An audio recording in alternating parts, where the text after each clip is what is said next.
For the first time this season, Michigan is slated to face resistance. For the first time this season, the Wolverines will match up versus a ranked opponent. And it's a very good ranked opponent at that in Penn State. Can the Nittany Lions pull the upset in Happy Valley on Saturday afternoon? From LA to Piscataway, all Big Ten all year long. This is Big Ten 10.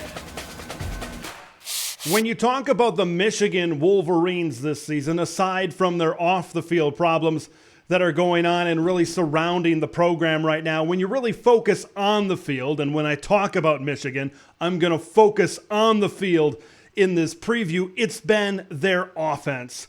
It has been utterly dominant so far this season.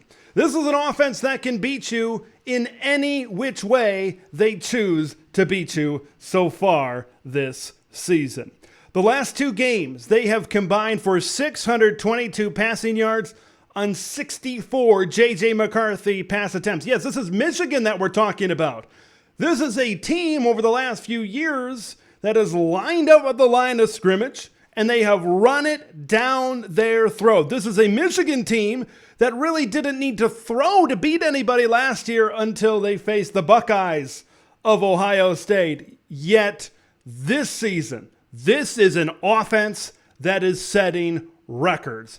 And I think it all starts with JJ McCarthy. He is opening a part to their offense that maybe wasn't there, but if it was there, it really wasn't shown on film, or it wasn't shown in front of a national audience. I mentioned that in my reaction to the last Michigan game, in the Michigan-Purdue game. Is this turning into a passing offense?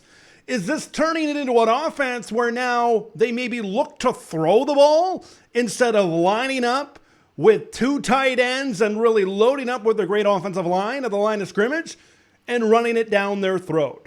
The thing is, they can beat you whichever way they choose to beat you. Now, their offense has been a large part to their success, and their defense has been great. As we look forward to this game, with the blue and white, with the Nittany Lions of Penn State, this is the first true test for Michigan.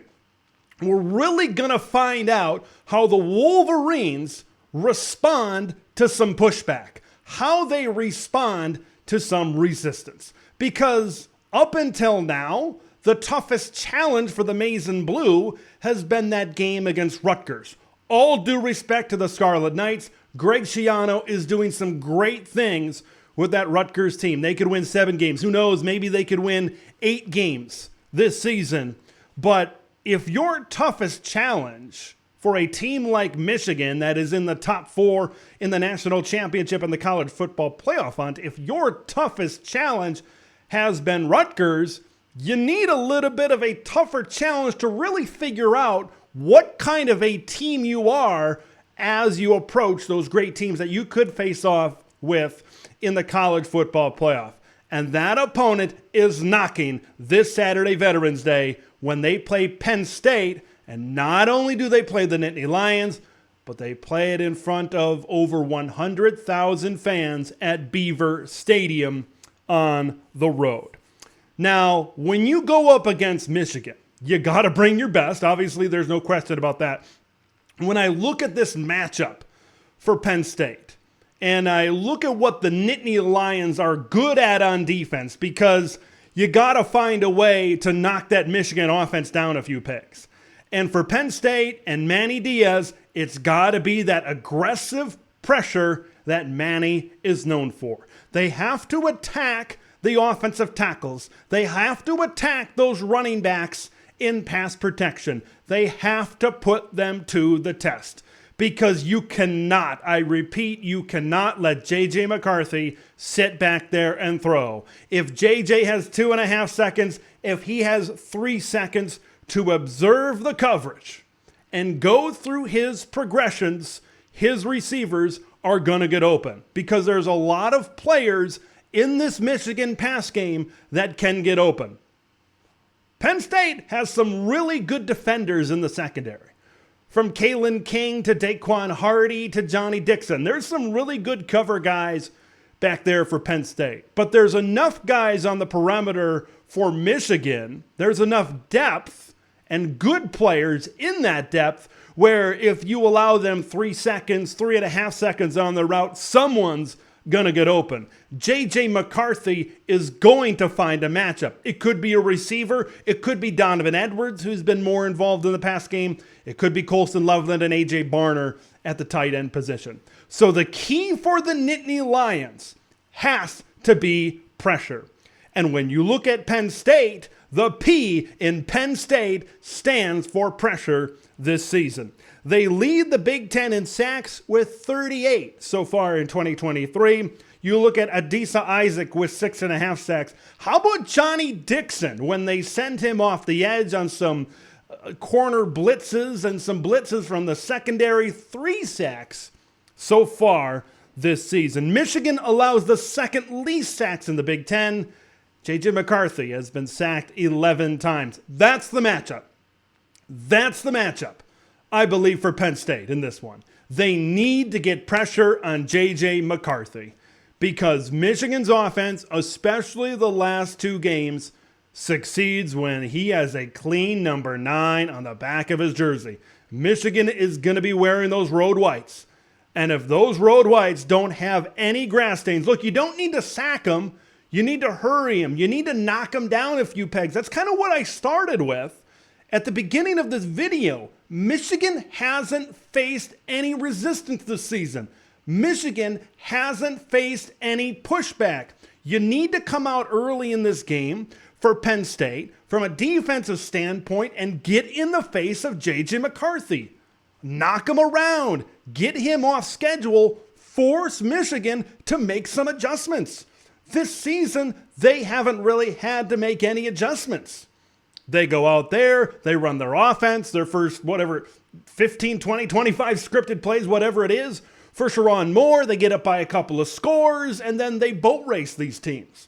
What's going to happen if Penn State gets in the backfield and knocks around JJ McCarthy a little bit? Now you force Michigan to work out of their comfort zone. That's where Penn State needs to get immediately. And from the Michigan standpoint, they need to be ready from a pass protection standpoint. We don't know the health and status of Chop Robinson, but that is going to be huge as we approach Saturday afternoon at 12 o'clock over there in Pennsylvania. Because they do have really good pass rushers. I mentioned Adisa Isaac, Danny Dennis Sutton. You got to throw him in there as well. But if you add Chop Robinson to the mix, that's going to be tough, I think, for Michigan. Now, I think they have the offensive line. They have the pass protection to be able to deal with it. They've done a good job protecting J.J. McCarthy so far this season. But that's the thing I look at for Penn State to really make an impact early and often in this game. This Penn State defensive line attacked a porous Maryland offensive line last week, and it equated into a big-time victory. Maryland's pass protection and Michigan's pass protection are 2 completely different animals, though. If you look at it from the other side of the ball as well, that is going to be key. Because the last time Penn State took on a really good team was their matchup against Ohio State. Penn State's only loss this season was a 20-12 defeat to the number 1 team in the country. And in that game, Penn State certainly did not win the battle in the trenches.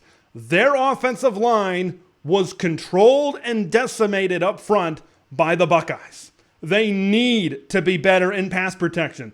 When you look at Michigan statistically, compared to Ohio State statistically, the Wolverines, at least as the numbers show, have a better pass rush. Now, Ohio State has been getting better as of late, but when you take a look at sacks, when you take a look at hurries, this Michigan pass rush is certainly no slouch either. So Penn State needs to step up and be better in this game. And if I look at this thing from a Michigan standpoint, I'm almost coming from it from a Manny Diaz and Penn State standpoint, is I want to attack Drew Allar. If we learned one thing last week, in that matchup with the Maryland Terrapins. When Penn State is on schedule and things are going the way Drew Allar and Mike Yurcich want them to go, Drew Allar can make plays. He's got the arm, he's got the accuracy to make some big-time throws. But we saw it in that game against Ohio State. When you get into the face of 15 and you get some grass stains on the 1 and the 5 of the leader of this Penn State offense, that's when things can get a little bit out of rhythm. That's when things can spiral for Drew Allar and this Penn State offense. You have to imagine that Michigan is going to pin their ears back and bring the heat, because you got to think that Jesse Minter is confident in his matchups in the secondary as well. It's been much talked about Penn State's lack of explosiveness. And you got to think the Wolverines feel comfortable that if we bring even pressure from some defensive backs off the edge, or we bring, just a lot of pressure in general, we feel pretty good about leaving some of our defensive backs on an island. I know Dante Cephas stepped up last week, but you got to think we're Michigan. They've got a lot of talent back there in the secondary with the likes of Will Johnson, with the likes of Mikey Sainristil, still Makari Page, and some of those other really good defensive backs back there. So you got to think that they're willing to take their chances in that type of matchup. And as we saw it against Maryland, even when Penn State's offense is that successful, this is still a methodical offense. When they're putting up half 100 on a team, this isn't a team that's hitting 50-yard plays. This isn't a team that's hitting 60-yard plays. And I think Michigan knows that. If they bring pressure, get Drew off schedule, I don't know if Penn State is going to hit the deep ball down the field. But maybe there's no better time than right now to hit that play to Keandre Lambert-Smith or Dante Cephas, who really stepped up and had a big game against the Maryland Terrapins. So the offensive lines and the pass rushes are going to be huge in this game. Another thing here for Penn State. I think a key for them early is going to be to come out and establish the run. There were some points during that Ohio State game. Katron Allen busted a 15-yard run. Nick Singleton I think they had back-to-back runs somewhere towards the middle of the field, but then they got away from the run game a little bit. Okay, even though this run game maybe isn't as explosive as it was a year ago with these two guys, these are still two of the top 10 running backs statistically in the Big Ten. Katron Allen is 6th in rushing yards, and Nicholas Singleton is 10th in rushing yards. Because I believe if you come out throwing the ball, Jesse Minter is going to tell his guys, let's pin our ears back and let's tack this Penn State offensive line that has shown some weaknesses in the past against some good pass rushes. But if you come out and you take heat off of Drew Allar and you run the ball, and I think we saw it last week, this Nittany Lion offense is best when they are methodical and they are moving and matriculating the ball down the field. This is not a quick hit offense.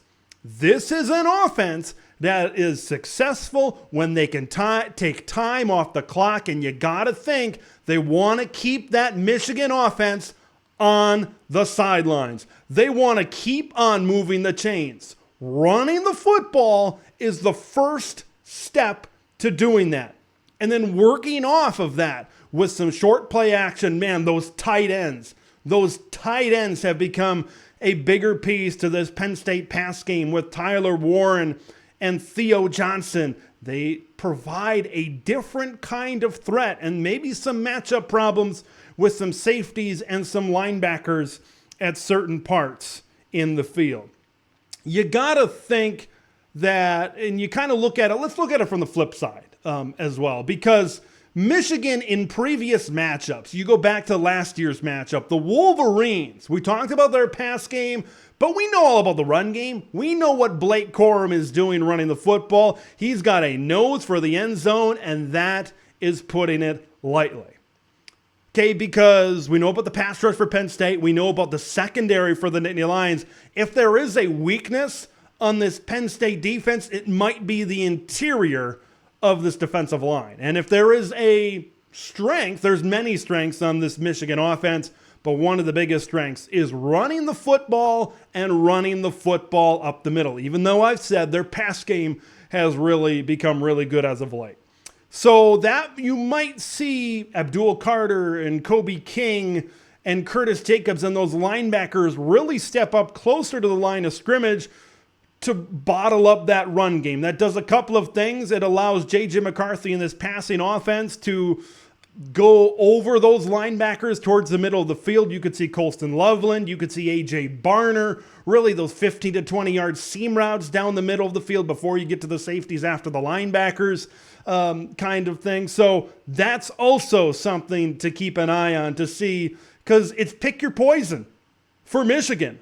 Okay, if those linebackers step up and they try to fill in those gaps to get a couple of yards closer to the line of scrimmage so Blake Corum can't get to that second level and get ahead of steam and make a play, then you can do some things in the pass game, a 10-yard slant behind the linebackers kind of a thing. There's so many options that exist right now for Michigan.